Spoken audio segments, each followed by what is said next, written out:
Everyone, welcome to this new lecture. अब मैं फिर से आपके सामने लेके आई हूँ 45 मोस्ट इंपॉर्टेंट क्वेश्चन जो कि आपके एग्जाम के लिए काफ़ी इंपॉर्टेंट रहेंगे, बिकॉज वो क्वेश्चंस बार बार एग्जाम में पूछे जा चुके हैं।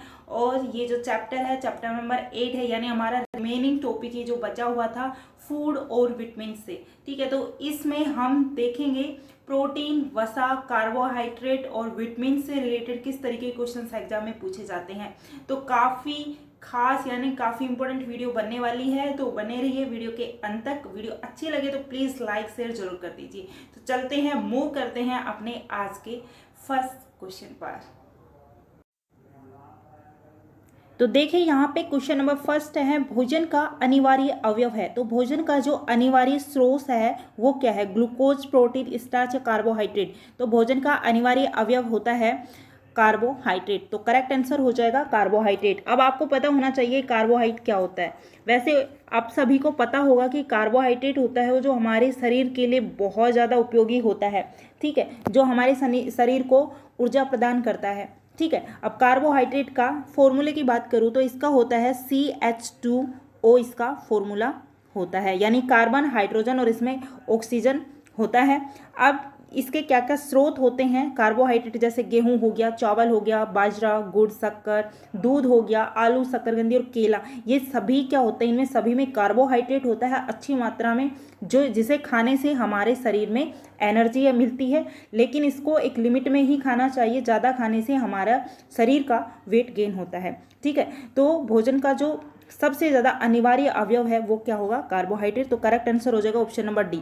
नेक्स्ट क्वेश्चन की बात करते हैं। क्वेश्चन नंबर 2 है, निम्न में से कौन सा पदार्थ मानव शरीर में ईंधन का कार्य करता है, ना कि एमिनो अम्ल। जरूरी है, ये थोड़ा मिस्टेक हो गया है, मैं PDF आपको प्रोवाइड कराऊंगी, उसमें ठीक कर दूंगी।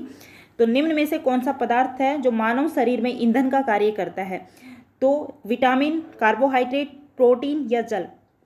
तो अपने मानव शरीर में जो ईंधन का कार्य करता है वो क्या करेगा? कार्बोहाइड्रेट करेगा, क्योंकि कार्बोहाइड्रेट ही तो हमें एनर्जी प्रदान करता है, ऊर्जा देता है। ठीक है, तो मानव शरीर में जो ईंधन का कार्य करता है वो कार्बोहाइड्रेट करता है। तो ऑप्शन बी हो जाएगा इस क्वेश्चन का राइट आंसर। नेक्स्ट क्वेश्चन है क्वेश्चन नंबर 3, प्रोटीन बनाने के लिए कितने एमिनो अम्ल का जरूरी होना आवश्यक है? तो प्रोटीन बनाने के लिए हमें एमिनो अम्ल की ज़रूरत पड़ती है। तो कितने एमिनो अम्ल होते हैं उनकी ज़रूरत पड़ेगी? तो 20 एमिनो अम्ल की ज़रूरत पड़ती है। तो इसका राइट आंसर हो जाएगा ऑप्शन नंबर सी, 20। ठीक है, अब नेक्स्ट क्वेश्चन की बात करते हैं कि मानव शरीर में वसा कहाँ जमी होती है? तो मानव शरीर में जो वसा है वो कहाँ जमी होती है? तो इसका जो राइट आंसर हो जाएगा, बताइए आप, बाह्य त्वचा में, वसा ऊतक में, यकृत में या एपिथेलियम में। तो इसका जो करेक्ट आंसर हो जाएगा वो हो जाएगा वसा ऊतक में। ठीक है, तो वसा ऊतक में मानव शरीर में जो वसा है वो जमी होती है। अब नेक्स्ट बात करते हैं नेक्स्ट क्वेश्चन की। तो क्वेश्चन नंबर 5 है, रतौंधी का मुख्य कारण किस विटामिन की कमी है? तो रतौंधी रोग होता है वो किस विटामिन की कमी के कारण होता है? तो सबसे पहले इसका आंसर देख लेते हैं, फिर इस पर कुछ बात करेंगे। तो रतौंधी जो रोग होता है वो विटामिन ए की कमी के कारण होता है। ठीक है, अब मैंने विटामिन पे इससे पहले वाली क्लास में पढ़ा दी, तो इससे पहले वाली जो वीडियो है उसको आप जरूर देखिए, क्योंकि उसमें मैंने सारी बहुत अच्छे डिटेल से और बहुत अच्छी ट्रिक्स के साथ मैंने वो वीडियो विटामिन्स की बनाई हुई है। यदि आपने वो वीडियो नहीं देखी है तो उसको देखिए, लिंक उसका डिस्क्रिप्शन में मिल जाएगा आपको, क्योंकि आप वो वीडियो पढ़ेंगे तो आपको पता चलेगा कि किस तरीके के क्वेश्चंस एग्जाम में पूछे जाते हैं। अब बात करते हैं विटामिन ए की। चलो मैं यहाँ पे बता देती हूँ कि जो विटामिन ए है, ठीक है, उसकी कमी के कारण हमें ब्लाइंडनेस आ जाती है और हम उसको क्या बोलते हैं? रतौंधी रोग बोलते हैं। ठीक है, तो और विटामिन ए के क्या क्या स्रोत होते हैं? जैसे गाजर हो गया, दूध, पनीर, मछली और अंडा वगैरह, ये विटामिन ए के सोर्सेज होते हैं, जिसे खाने से हमें विटामिन ए की पूर्ति हो जाती है और ये रतौंधी रोग हमें नहीं होता है। तो रतौंधी रोग किस विटामिन कमी के कारण होता है? विटामिन ए की कमी के कारण होता है। अब नेक्स्ट क्वेश्चन है, विटामिन B2 का अन्य नाम है, यानी कि विटामिन B2 का रासायनिक नाम क्या है? तो विटामिन B2 का अन्य नाम है राइबोफ्लेविन है। तो ऑप्शन सी हो जाएगी इस क्वेश्चन का राइट ऑप्शन। नेक्स्ट क्वेश्चन है, एक कठोर परिश्रम करने वाले पुरुष को दैनिक ऊर्जा की आवश्यकता होती है। तो कोई भी व्यक्ति है और वो दिन भर मेहनत कर रहा है तो उसको कितनी ऊर्जा की ज़रूरत होती है?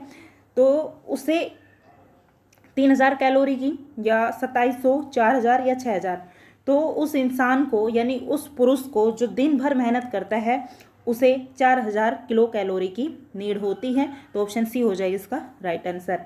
नेक्स्ट क्वेश्चन है, किस विटामिन की कमी के कारण केरेटोमलेशिया होता है?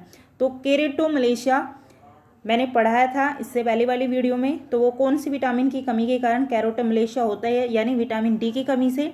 केरेटो का मतलब होता है हड्डियाँ और मलेशिया का मतलब होता है कमजोर, यानी हड्डियाँ कमजोर होती हैं और किसकी, वयस्क की, ठीक है। और विटामिन डी की कमी के कारण बच्चों में क्या रोग होता है, रिकेटस रोग यानी कि सूखा रोग हो जाता है।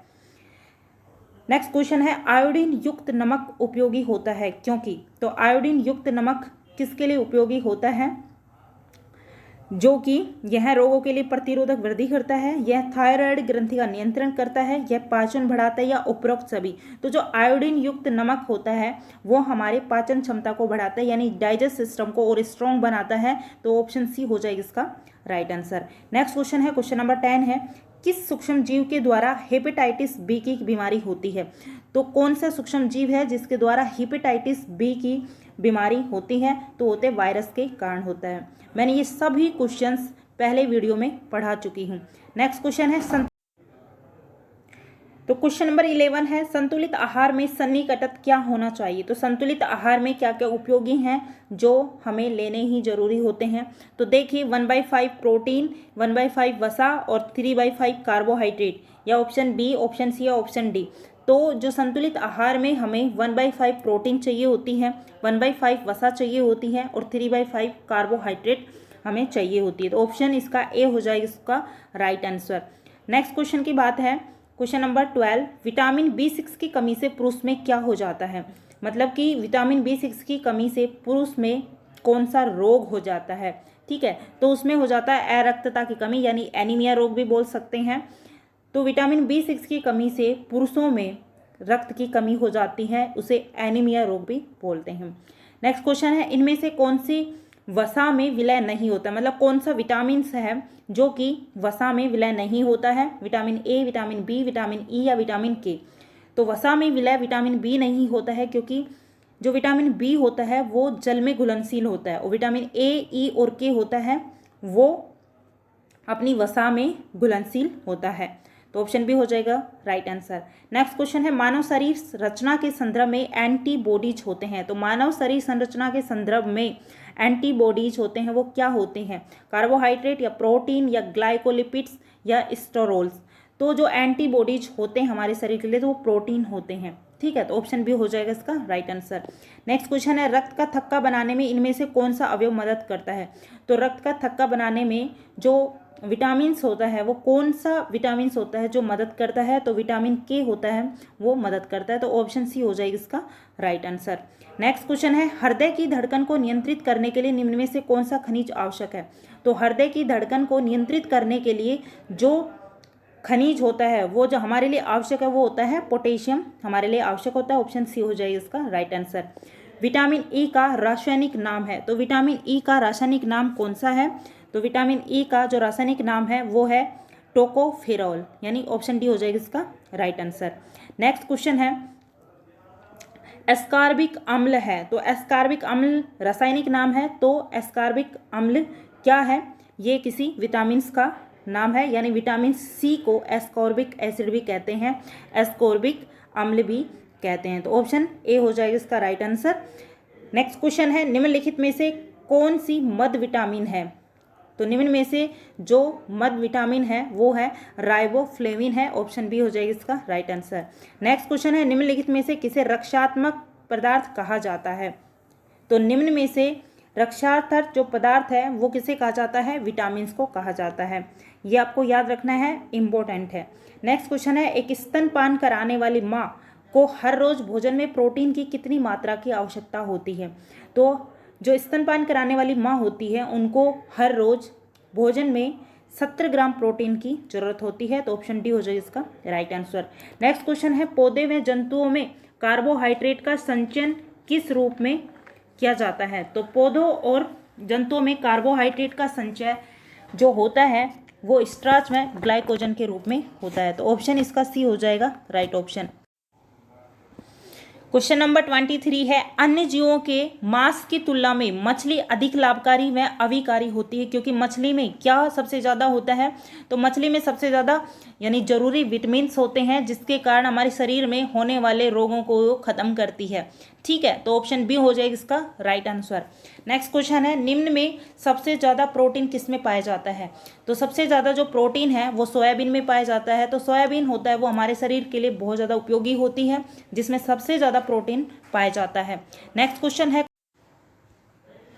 क्वेश्चन नंबर 25 है, निम्न में से कौन सा विटामिन हार्मोन की तरह प्रयोग होता है, तो जो कौन सा विटामिन है जो हार्मोन की तरह प्रयोग होता है, तो विटामिन डी होता है, जो हम हार्मोन्स की तरह से प्रयोग में लेते हैं, तो विटामिन डी हो जाएगा इसका राइट आंसर। नेक्स्ट क्वेश्चन है, निम्न में से किस खनिज की कमी के कारण प्रतिरक्षा में भी कमी हो जाती है, तो कौन सा खनिज है जिसकी कमी के कारण हमारी प्रतिरक्षा क्षमता में कमी हो जाती है, तो इसका राइट आंसर हो जाएगा तांबा। तो तांबा खनिज होता है जिसकी कमी के कारण प्रतिरक्षा में भी कमी हो जाती है।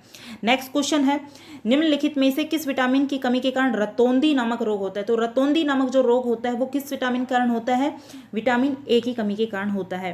नेक्स्ट क्वेश्चन है, कौन सा विटामिन युग्म जो जल में घुलनशील नहीं है, तो इसमें युग्म दे रखा है, जो रासायनिक नाम जो विटामिन के हैं बताइए उनमें से कौन सा घुलनशील नहीं है, तो देखिए फ्लेविन या पैथोथेनिक अम्ल या निएसिन साइनोकोबालामिन या निकोटीनिक अम्ल या एस्कॉर्बिक अम्ल या टिकोफिरोल या रेटिनोल। तो निकोटीनिक अम्ल और एस्कॉर्बिक अम्ल होता है वो जल में घुलनशील, जो युग्म है वो जल में घुलनशील नहीं होता, यानी कि एस्कॉर्बिक अम्ल होता है यानी विटामिन सी होती है तो जल में घुलनशील होता है, लेकिन निकोटीनिक अम्ल होता है वो वसा में घुलनशील होता है। तो ऑप्शन सी हो जाएगा, ये जो युग्म है वो जल में घुलनशील नहीं है। नेक्स्ट क्वेश्चन है, विटामिन B12 में कौन सी धातु होती है, तो विटामिन जो B12 होता है उसमें सी होता है यानी कोबाल्ट होता है। विटामिन सी की कमी से कौन सा रोग होता है, तो विटामिन सी की कमी से स्कर्वी रोग हो जाता है। नेक्स्ट क्वेश्चन है, कौन सा भोजन समूह किलो कैलोरी प्रति ग्राम आधार पर ऊर्जा प्रचुरतम है, तो कौन सा भोजन समूह है अपने ऑप्शन में जिनकी किलो कैलोरी प्रति ग्राम आधार पर हमारी जो ऊर्जा है वो प्रचुरतम है। अनाज, मिलेट एवं दालें या सब्जियां, फल या दूध एवं दुग्ध उत्पाद, अंडा, मांस या मछली या तेल में वसा, दर्द, फल में तिलहन। तो ऑप्शन डी हो जाएगा इसका राइट ऑप्शन। ये इंपॉर्टेंट क्वेश्चन है और ये एग्जाम में आया हुआ क्वेश्चन है, शायद रीट में आया हुआ क्वेश्चन है। नेक्स्ट क्वेश्चन है, मछली से प्राप्त कोढ़ यकृत यानी लीवर तेल जो होता है वो निम्नलिखित में से किस विटामिन का एक समृद्ध स्रोत है, तो ये है विटामिन डी का, ठीक है, जो कि अपनी हड्डियों को कमजोर होने से बचाता है।